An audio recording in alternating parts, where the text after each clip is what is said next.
A Newly Fallen Snow, an original poem written by James W. Falcon.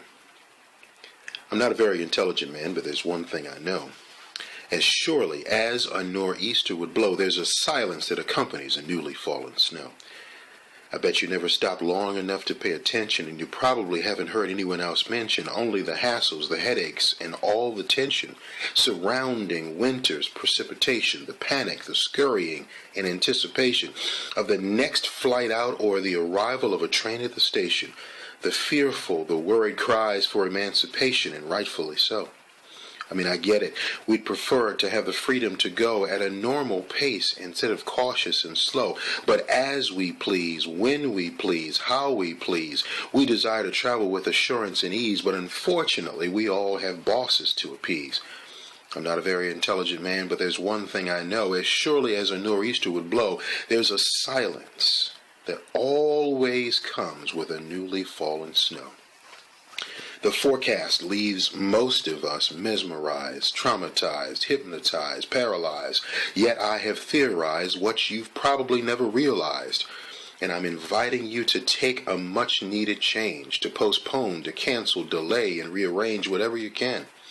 I'm actually offering a prison break from being soccer mom and Mr. Fix-It Dad, and of all the responsibilities you had, that performance review and that 10:30 a.m. meeting, a dramatic change from the norm while your heart's still beating, a brand new aerial view on a flight in first-class seating, something you probably seldom, if ever, do, and that's take a little more time to invest in you.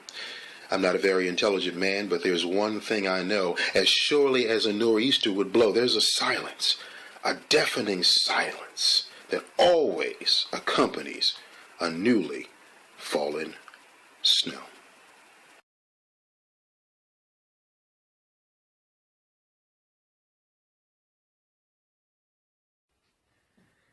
Hey everybody, James W. Falcon here, and welcome to this particular episode and edition of Poetry TV.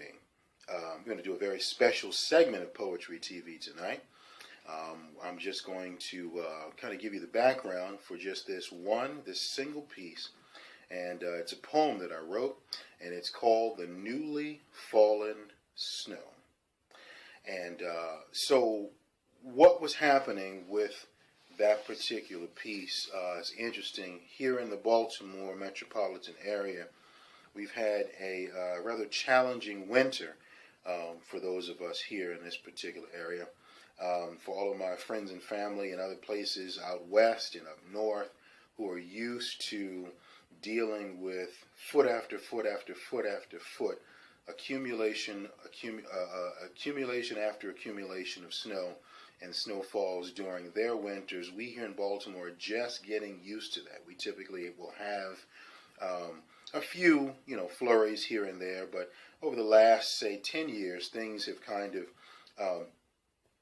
happened to the degree that we are becoming quite comfortable with the expectation of snowfalls. But anyway, so I was out one morning right after it had snowed, and this was very, very early in the morning. And I remember as I was walking to one of our convenience stores in the neighborhood, I remember walking and just thinking how quiet it was. And I remember thinking to myself, when it snows, for us, it kind of brings us to a grinding standstill. We come to a halt. And I think it's because the snow, in many respects, it paralyzes us. I think the snow, it kind of, we're not used to it yet. So many businesses and schools go into close or delay by a certain number of hours mode.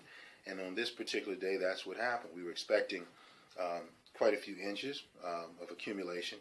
And I just remember realizing that instead of getting all bent out of shape, I remember thinking to myself, instead of getting all worried and frustrated, when the snow finally comes, it forces us into a mode of having to slow down. And for us here again in this metropolitan area, it even brings us sometimes, it forces us to just stop. It forces us to just stand still. It forces us to kind of be still.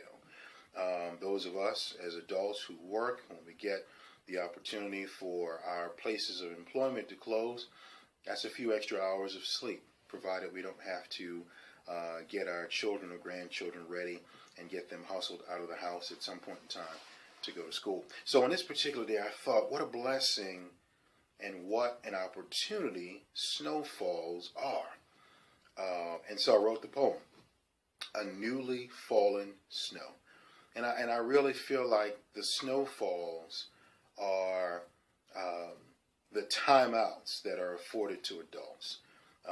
They are the timeouts that are afforded to the adults who are husbands, wives, the adults who are parents, the adults who are part of professional teams. It grants us a few moments to just be in a mode other than busy, work, grind, get into the car, get into our modes of transportation, and get to a place, and then do what you do there in that place and come back. So that's why I wrote the poem.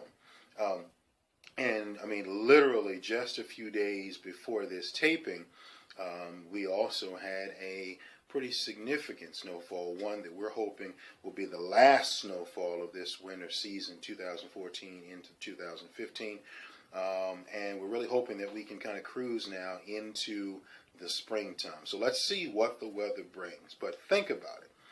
If it's snowfall or some other kind of natural phenomenon, it's really, really important for us as adults to take those cues and for us to slow down. This has been James W. Falcon with another edition and segment and episode of Poetry TV. Thank you so much for joining us. And hey, don't forget, go to the Facebook page, Encouragement is Key, so you can stay in step with everything that's happening with the Encouragement is Key grouping and collection of projects. You'll find information about Poetry TV. You'll find information about Encouragement is Key. You'll find information about the programming and updates for our new, latest project, the Encouragement is Key channel. So all of those things you'll find on the Encouragement is Key Facebook page. And again, until the next time we meet, do this for yourselves and do this for everybody around you. Get, be, and stay encouraged.